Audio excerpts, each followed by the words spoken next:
Hey there, it's Rob here. Real quick before we start, if you need a refresher on Dabwick's old pals from Casimir and that whole setup, because, it's been a while, the episode to go back to is Act 3, Interlude 1, which fell right between chapters 96 and 97. As always, thanks to everyone supporting us over on Patreon, especially this week, Doral. Please consider joining them if you can, and rate, review, and subscribe at your pod blaster of choice. Now, back to Mun's place.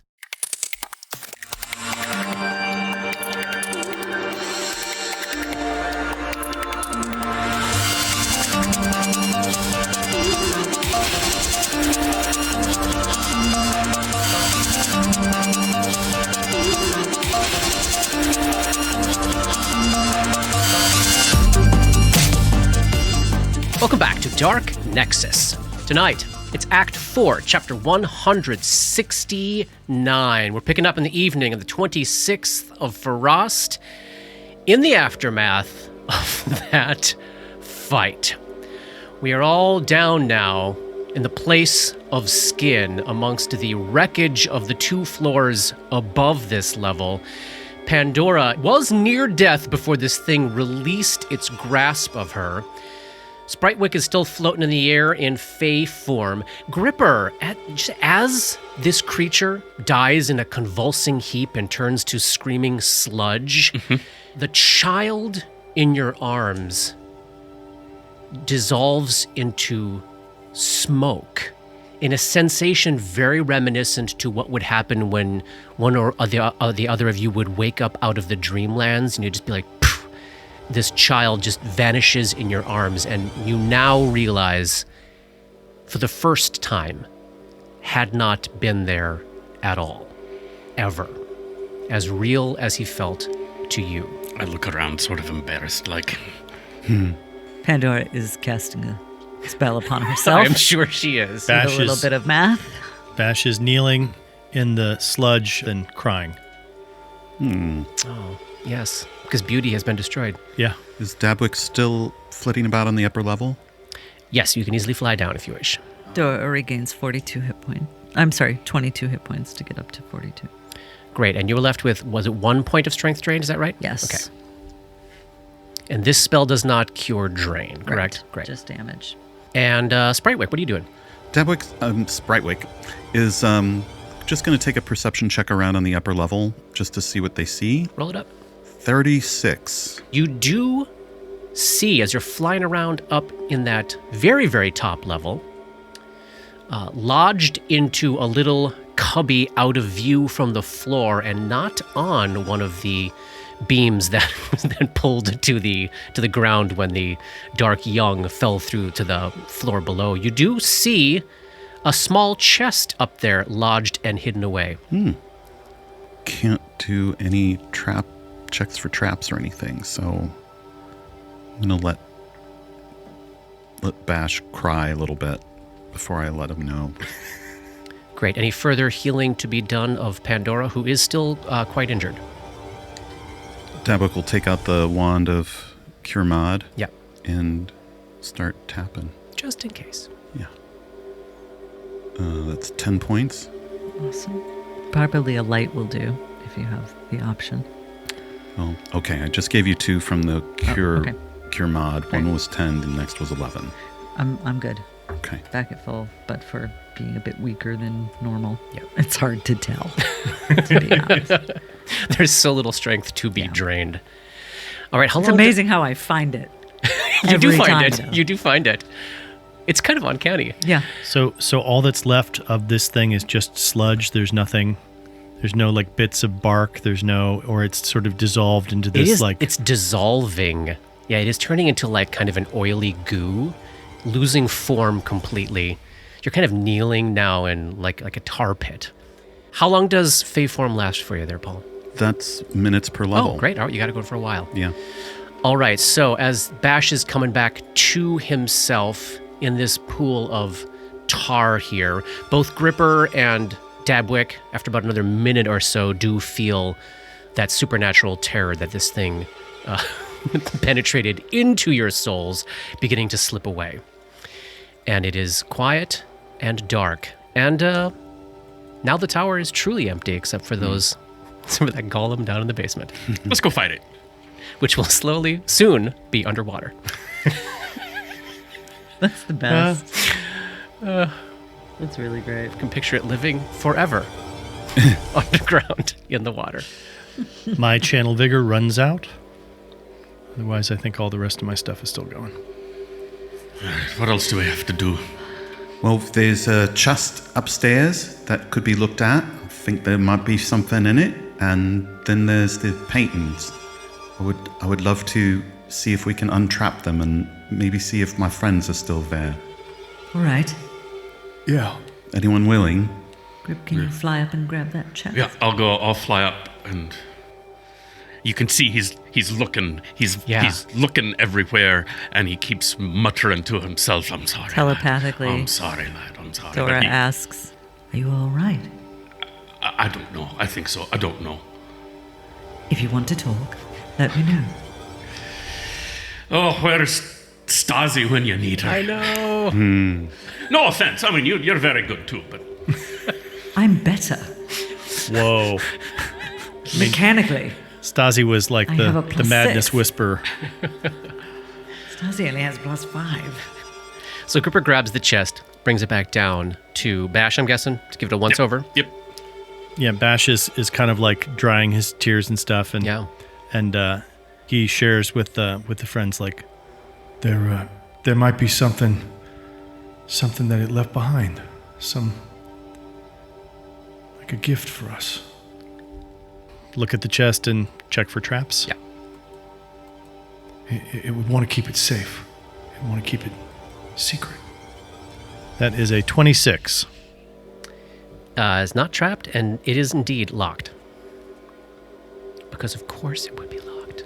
36. Yeah, you were destined to open that trunk. I open it up. What do I see?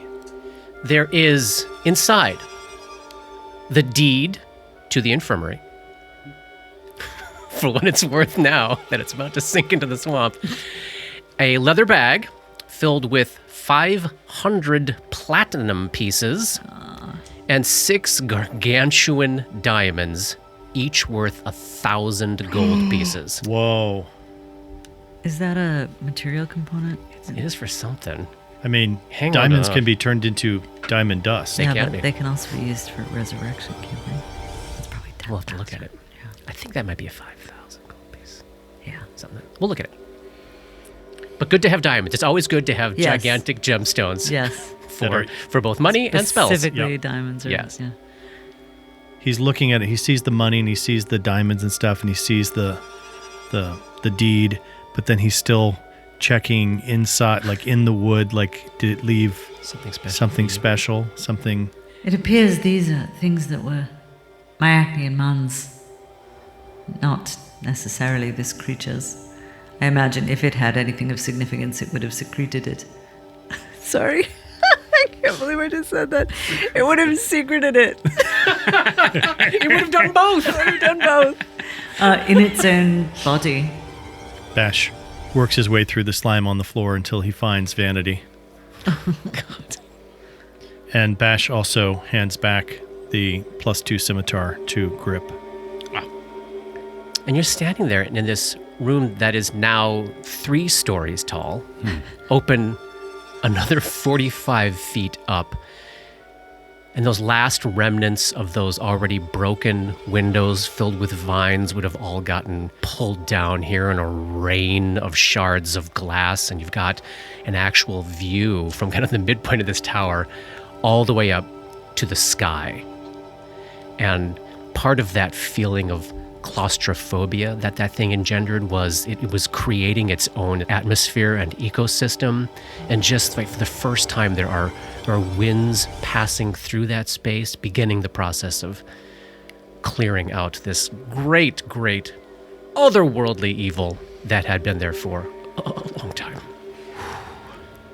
Shall we see to that painting? Yeah. Down we go. Down, down, down.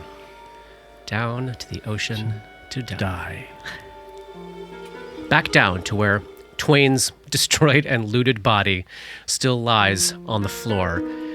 You face this large chamber, 30 feet by 40 feet, with dozens of large paintings all face down on the floor. And after a certain casting of Detect Psychic Significance earlier, Dabwick does indeed know which painting, it's down in the southeast corner right now on the floor, is painfully significant to them. Dabwick will step out of Fey form and go to that painting and wait patiently for Bash. Is this it? Dora is staying back. Understood. You all may want to move back. And check for traps. All right, so Bash is going to very carefully investigate this painting. Give me a perception check. Dabwick, stand back. Reluctantly, Dabwick takes a 5-foot step back. I'm going to pull out my, which I haven't actually used in quite some time, my magnifying glass. Oh, yes. Oh, pretty terrible. Even with the magnifying glass. That is a 21, but I'm going to spend both an action point and a point of inspiration. To add 4 from action to get it to be a 25, and then 31. By painstakingly and carefully checking around the edges, checking the back of it, just lifting up a little corner of it, being aware that apparently whatever goes on with this is triggered by sight. Just taking your time, slowly, methodically lifting a little corner, putting the magnifying glass under it, trying to catch like a little glint of reflection off of some light in the room. You can tell that there is still indeed a painted surface there. You're not finding anything. You raise the painting up, and it is uncanny. You, Bash, are looking at Carcosa as you first saw it in Chapter 1. That exact cityscape that was specific and particular to you is what you see there. So the fog all around you, the tall building off to the left that when you hit it with the torch, dissolved like water. And you can tell that just behind the POV of the painting is the alley that you ran into where you found the spaghetti draped over the wall. Yep. But you can't find any evidence that this is magical in any way. Is this the sort of thing where I'd be able to look at it again? Yes. Okay. Well, then I will look at it again. I will continue to perceive it because I know that it has to be magical. Yes. Because Do you want me to try to dispel it? If it's a magical trap, you would suspect that won't have any effect. I'm going to drink an extract of Tears to Wine to give myself a little boost. And just imagine Dabwick, the minutes here ticking away as he's like, I don't see it. No, just stay back. I'm going to keep looking at it. And Pandora's like, maybe. And like, no, just let me look at it. He's in the corner by himself staring into it. 40. All right. As you know, it is indeed trapped. And it is currently in the sprung state. And from what you can determine, what is currently happening is there is a modified interplanetary teleportation effect that is holding its victims somewhere in the universe. But you have successfully noticed the edges of this magic, and you could attempt to manipulate it if you wish, which, as far as you can tell, would end this as a trap. And then they would be back here. It would return them to exactly where they had been when the trap was sprung. I'm gonna try to see if I can fix this thing. All right. Dabwick, be prepared. It's been some time. 34.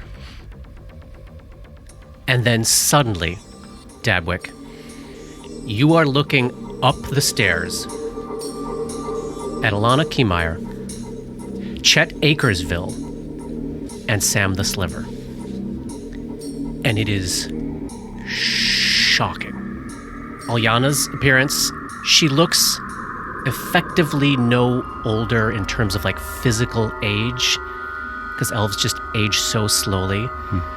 But the psychological aging that has happened to her is just written all over her haunted face. It's a teenaged-ish looking, still elvish young woman, painfully thin. Her once sun-kissed skin now looks sallow and pale. Her long white hair, once so perfectly coiffed, is now tangled and matted and dirty. Her eyes were once a brilliant brown, but now they are almost entirely white, just like Ethan Baylor's eyes. Tall ears, long limbs. Her fancy living armor is gone, and now she's just kind of loosely draped in a faded, torn, pale green gown of some sort. She is holding her old thorn blade in one hand and a small mirror in the other. Let me give you some art. That's Alyana. Oh. Chet had once been this towering, muscle-bound teenage lug with a bowl cut and trusting eyes. He still towers. He's probably just as strong, if not stronger, but his build has completely transformed into skinny, ropey, muscled efficiency. He's now lean and angular. And what's really disturbing to Dabwick's view is he appears to be like a man in his 50s, covered in scars and wrinkles, bone-white hair, white mustache, empty white eyes, and somehow, some way, he is still wearing the same crappy armor and carrying the same watch-issued longsword. Here's Chet. How many years ago? 11. Oh. 11 years ago. Buddy. Oh, Chet. And Sam, oh, Sammy, he'd been such a little nugget. Baby-faced, big brown eyes, plump cheeks, red nose, looking like a kid. He still looks like a child, sort of, but the baby fat is gone, and the eyes are cold. Same leather armor and cloak, but much worn, wasted away, daggers in both hands. And as he appears, he's staring with the cold, dead eyes of a serial killer, looking around like, what now, what now, what now? But the instant he kind of clocks where he is, that like game face of his falls away, and you can almost see something of the old Sam in there, in this almost 30-year-old man. Here's Sammy. Oh. So they are looking around, expecting danger, expecting a fight. And as they shake their heads clear of wherever they had just been, they all look down the stairs at you. Alyana's in the lead. Is that you? Alyana, could you ever forgive me? Wait. She looks down at the mirror in her hand. Can we forgive? She looks back up at you. That's yet to be seen. I know. I will ask them. Why did you leave us there? I was... Quiet. They're answering. I was charmed. I'm sorry, Dabwick. Will you give me a moment? Shut up! She says at the mirror. Go on, she says to you. I was under some sort of charm. I had no idea what had happened to you until it was far beyond me. You're so young. She drops her thorn blade, and she reaches her hand out towards your face. Do you let her touch you? Yes. She runs her hand over your face in this really awkward, inconsiderate Like, not aggressive, but just with no care. Poking at you, you have to kind of avoid getting your eye jabbed by her long fingernails. I think they're real. Chet. Oh, I see him. Hey there, Dabs. Chet, Sam, you are all back in Casimir. We were able to free you and bring you back. They're staring at you dumbfounded, clearly waiting for something. And Alyana looks down at the mirror. I don't know if we should. Perhaps we have to. She looks back up at you. So what now? Will you come back to the city with us? And to what?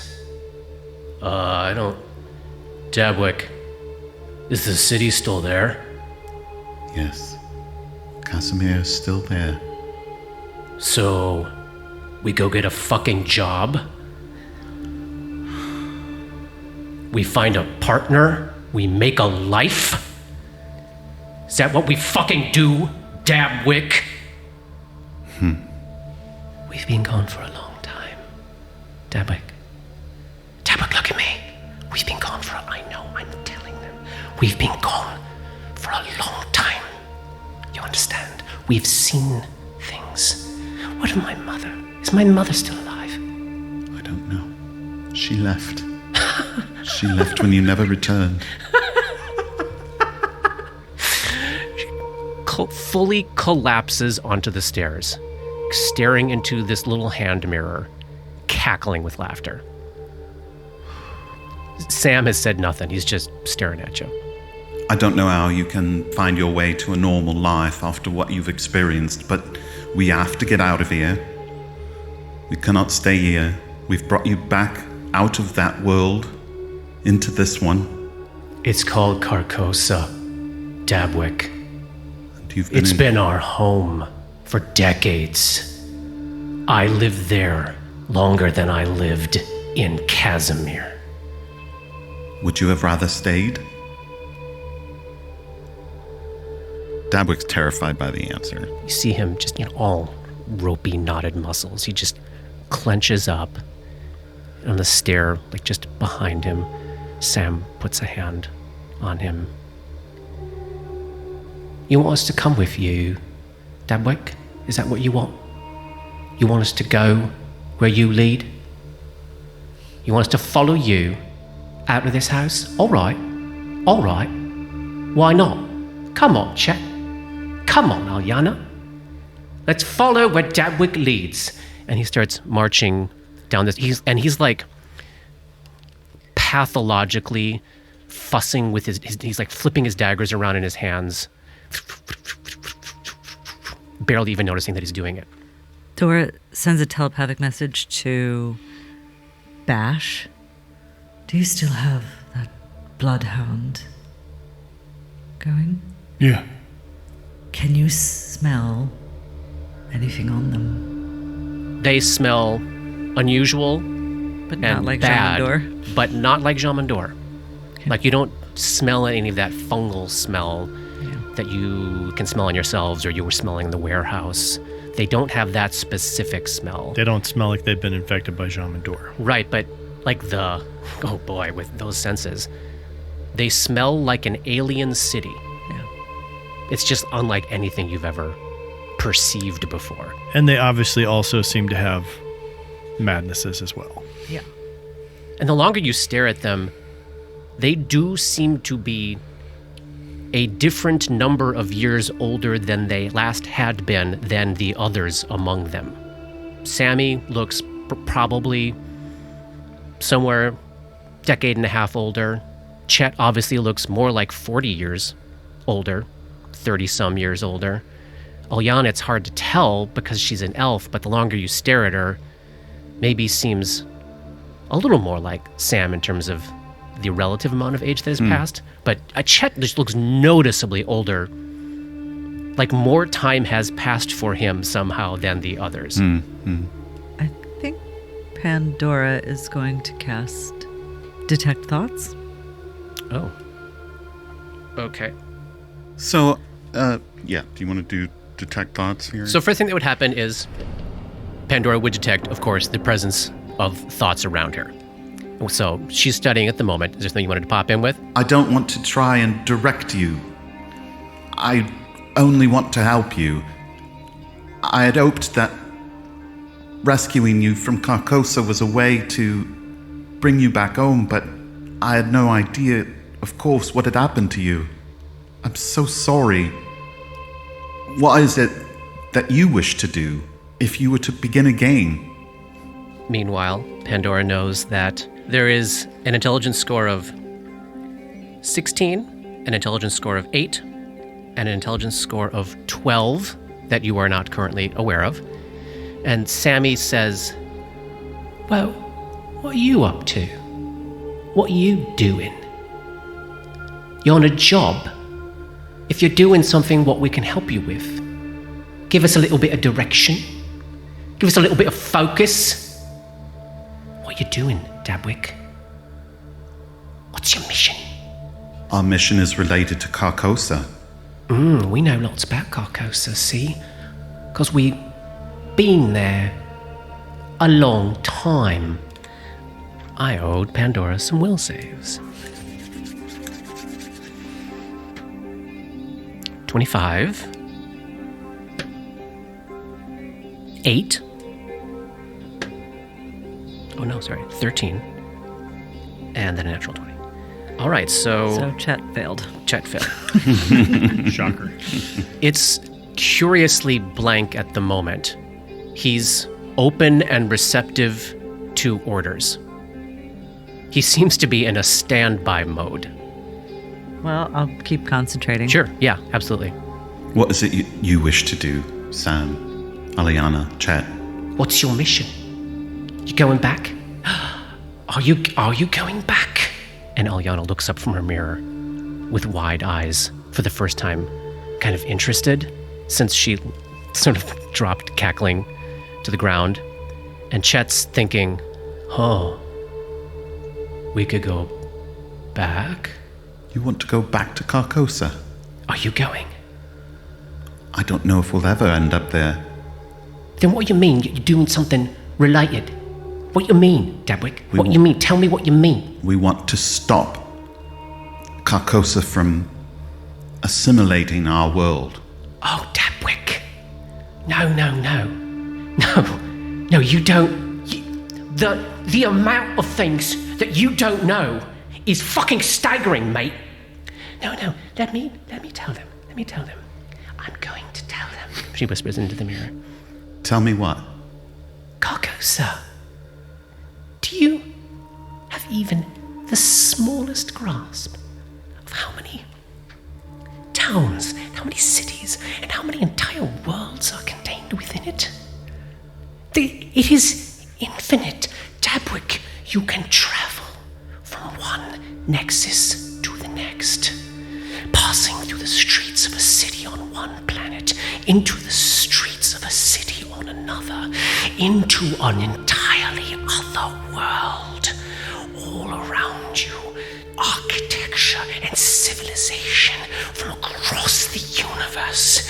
It is bigger than a universe, Dabwick. It is mind-boggling. You cannot comprehend the size of it, the vastness of it, the reaches to which I know I am telling them, the reaches to which it extends. And you're going to what? What? No. Let him finish, Aliana. She curls back in herself, like a little girl, clutching her mirror. Chet's thinking, Go on, Dabs. It's an abomination. It's not natural. And we must stop our world from being assimilated by it. When? We're stepping one step at a time to try and figure that out. No, I mean, when? It exists in all times, mate. You're gonna do something tomorrow? It already didn't happen yesterday, mate. When a nascent nexus is formed, it exists outside of time, mate. Can't enter it, can't leave it, at least not by any means I know. I'm gonna calm down, Dabwick, I'm sorry. Not by any means that we know. But you can step into Look at our friend there. Points at Chet. Chet thinks, me. We entered one nexus, Alyana and I. Looked around for a few minutes, came back out. Chet was 30 years older. You gonna fight that? Every nexus, mate, exists by the rules of the planet it was stolen from. Magic works differently in every neighborhood, mate. Time works different in every neighborhood. You heard of relativity? I never did, but Alyana told me about it. And she says, looking into her mirror, yes, we know all about relativity. Have you heard of a singularity, Dabwick? No. She looks up at Pandora. Oh, you have. Have you seen one with the naked eye? No. I would love to hear what you have seen. We're going to fight this, then. That's the mission. I'm asking them what the mission is. Who's on the other side of that fucking mirror? Who are you? I'm the one what's asking you who's on the other side of that mirror. She turns to show it to you, and you see your reflection in it. Who do you see? Well, I see me now, don't I? And I see myself. She says, staring into it. Okay, then. And Chet, you hear Chet thinking, this fucking mirror. I should have broken it when I had the chance. Yeah, all right, mate. You got my hat? I bet this would have been useful to you where you went. Mate, you have no idea. And you're slowly seeing this more Sammy look come over his face. But it feels like he's putting on a character. Maybe, to make you comfortable, it seems like, right? To be what you want him to be. He's doing it for you. People that have been away to war for decades and come back to the real world trying to assimilate, and they're like, you don't know anything. Very much the vibe here. Lead, mate. We'll follow. Are you hungry? When's the last time you had a meal? They all laugh. What did we have to eat before we came here, mate? That's what we had. Lots of grubs and mushrooms since then. Grubs and mushrooms. Goodness gracious. Friends, Sam, Alyana, Chet. These are my friends Grip, Pandora, and Bash. You can call me Sebastianis. We travel together, and you're safe with us. For now. It is funny. It is funny. Yeah, it is funny. Lead, Dabs, we'll follow. On we go, marching, here we go. So shall we go marching back through the swamp? Yes. Yeah. Back to Casimir. Grip is thinking, so is this our fucking responsibility now? I don't know. All right. We can't just leave them. Suppose not. Maybe there's somebody else that we can shove off on J-Dove and Chester. And they may have phenomenally valuable information, and they are living beings who have been through something unbelievably awful. Let's get them home and fed. Yeah, let's give them the opportunity to get their legs and see what happens next. All right. Dabs, Bash? what do you want to do with this? He gestures to the painting. It won't work for us anymore, right? Correct. But we could reset it. No. It's done. It It's was a done. one shot. Yeah. Does the painting still look the same way that it looked when I first looked at it? No. What does it look like now? Now it looks like an urban streetscape with this weird visual effect of the two moons in the sky seeming to be in front of some up-jutting towers. But it's not a familiar streetscape to you. Still Carcosa, though. Yeah, unquestionably. You all want to destroy this thing? This is the painting that took you. Oh. If you care. We might like it, mightn't we? We might like it. May we have it? You may have it. She scampers over to it. And Bash will cut out Yeah, the painting and roll it up yeah. and hand it to her. She eagerly takes it and awkwardly kind of tucks it down the front of her dress. So it's next to her heart and inside her clothes. It's very awkward. I mean, we literally have desert supplies in a bag. If they have not eaten anything, we could... You don't. Stasi has them. Stasi has them. Stasi has them. She took those supplies. That's right. Yeah. Everybody took something. I spread the taking around. Nicely done. All right. Heading back We're going to get out of here? before it sinks into the swamps. Fucking midnight swamp walk sounds like just the ticket. Ooh. All right, give me a survival check there, Dabs. Yeah. It's a 13 on the die for a 29. All right. So it's a long, difficult hike back through the marshes and back into the city over the course of another 2.5 hours. And the three of them stay pretty consistently within 5 feet of each other the entire time. And you see them moving almost like a single organism at times. Their breathing seems to sync up. Their gait seems to sync up, even though they're very different heights. And, you know, Sam is, of course, like half the height of Chet, but is keeping up, but they're all keeping up the same gait. And you can always see as they're scanning their surroundings for dangers, there's never two of them looking at the same place. It's almost like they're one being with all around vision, Yeah, right? Like they're right. clocking every single angle around them for danger, Trauma. continuously all the way back. Well, Dabwick would think to Pandora, bring him back to my place, yes? Is there anyone other than Chester and J-Dove that you might trust them with? Anyone who could help? You know basically everyone. There is my neighbor. She's very kind-hearted. I know she's got a little bit of room. Tess, Yeah, she'd have some room.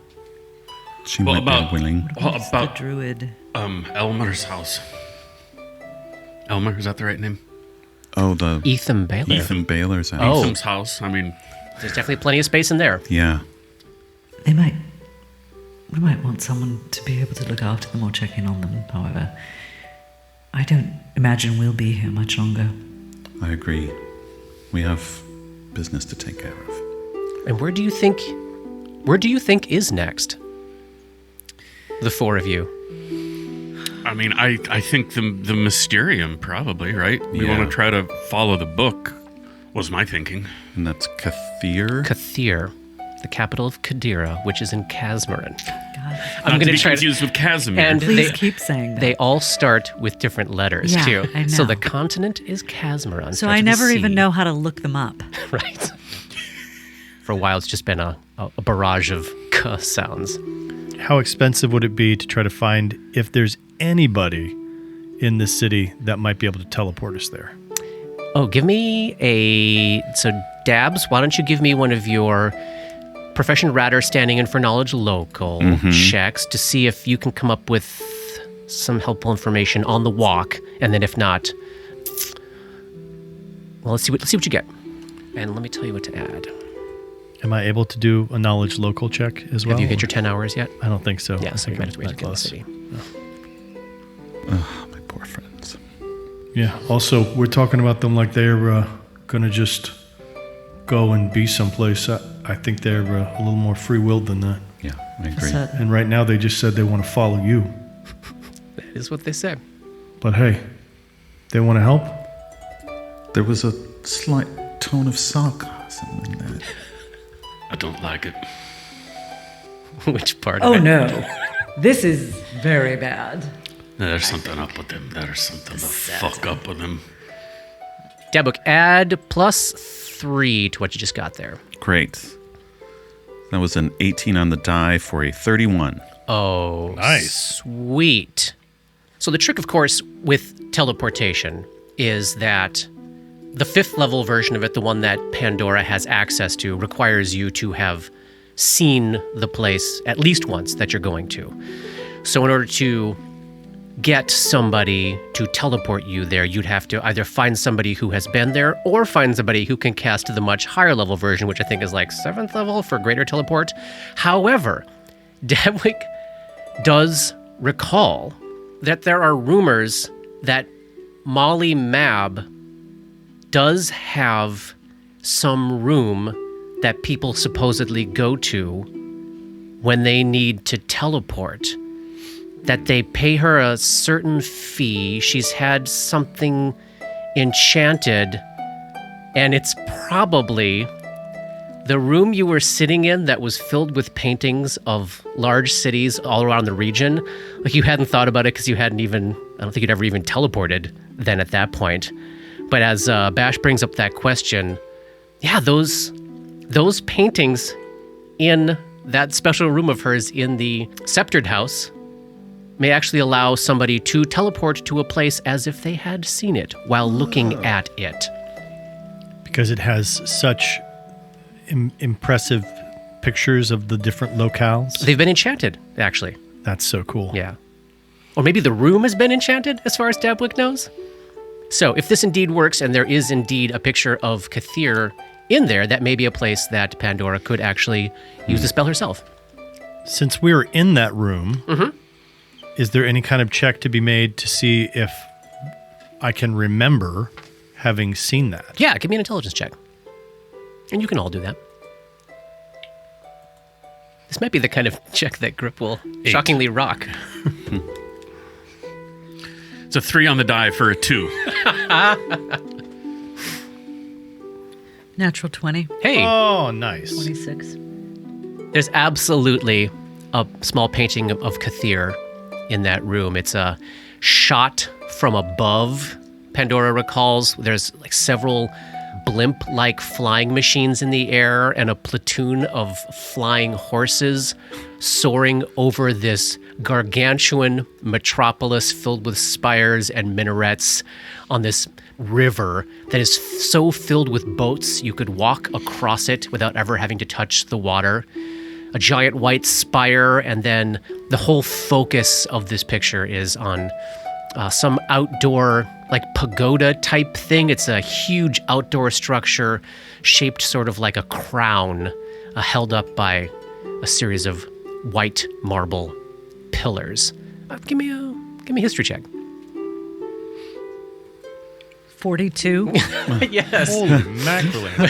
Which I don't even need to be coy about it. Like, Pando knows exactly what that is. That is what's called the Sunset Crown, which is the westernmost end of the Golden Path, which is this planet's equivalent basically of the Silk Road. It is this long-standing travel route that extends from Kathir, the far west, all the way across the continent of Casmarin, down along the waterfront for a certain way, then down the outskirts of the terrible, terrible 2,000-mile wide desert that's kind of the what was left over after the Tarask destroyed everything on that continent, and then down into the furthest reaches of the distant subcontinent of Vudra at its far eastern end. And this all begins in the west at a place called the Sunset Crown, which is located right at the heart of Kathir. So we What's got away. the distance between Casimir and Kathir? The distance as the crow flies, so now the distance by ship is closer to in the ballpark of about 800 miles due to geography, and then some things you have to avoid if you go by ship. But as the crow flies, it's even better. It's actually closer to 500 miles. Yeah, it is reachable by you. That's exciting.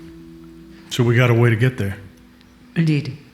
Any additional conversation with the 3 special friends on the way back, or are you just going to let them chill out and do their creepy walking and breathing together act? How long does the walk back take? 2.5 hours. Okay. It's like this is not enough time to actually give them any kind of therapy or anything. No. And you're very much on the move, having to actively sludge through swamp for most of it. So you're going to get back into town pretty close to midnight. So we'll take them directly to Dabwick's. To Dabwick's for tonight. Yes. And we also have to make sure that we stop by J-Dub and let them know that they should not be sending anything to the authorities. Right. All right, so indeed, at the end of a very, very long walk, you can stop by Chester and J-Dubs, reassure them that you are okay and that the hole to Corganbeer has been sealed up. Mm-hmm. Oh, we got some more strays for you. We'll just dump them here in a basket. And then run away. Yes, We're not going to do it and run away. And then back up the hill to Dabs. All right. As you get up to your place, Dabwick, Tess's door is open and she's kind of pacing back and forth. And when she sees you approaching, she does scoot up to you. She's this older halfling woman. Did I share her picture before? I don't know if I shared it. I remember Tess. This is the washerwoman who lives next to her. Mm-hmm. Yes, you did. She's a halfling. She's got very wrinkled hands. She's significantly older. Oh, Dabwick, there was a problem today. May I talk to you? Yes. What happened? All right. You've got friends, have you? Yes. It's long story, but I have some new old friends returning. All right. Dabs, you want us to give you some privacy? I'm going to step out here with Tess and see what's up, and I'll be in a minute. All right. So everyone else is heading into Dabs' place. You all hungry? We can make some food. Oh, yeah, mate. Absolutely. What you got in here? Show me what Dabwick has in their larder. Grip, keep an eye on them. You think?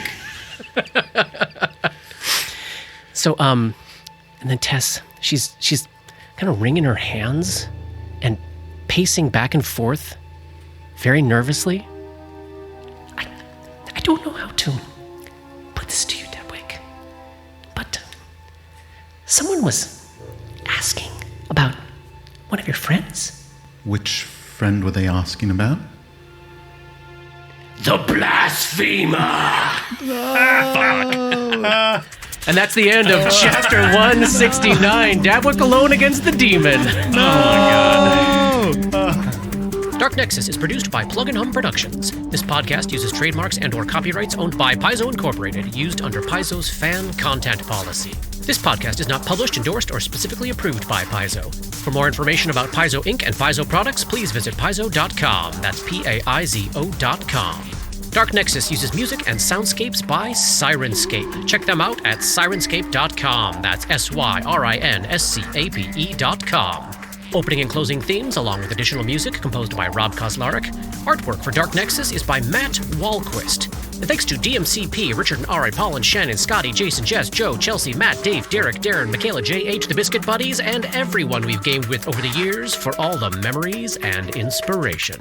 You are a big part of our storytelling as well.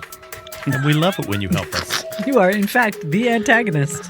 And also often the protagonist. Wow. The story pal. You're a story pal. Story buddy. My name is Rob. I'm the story pal tonight. Protagonist, antagonist, and lover.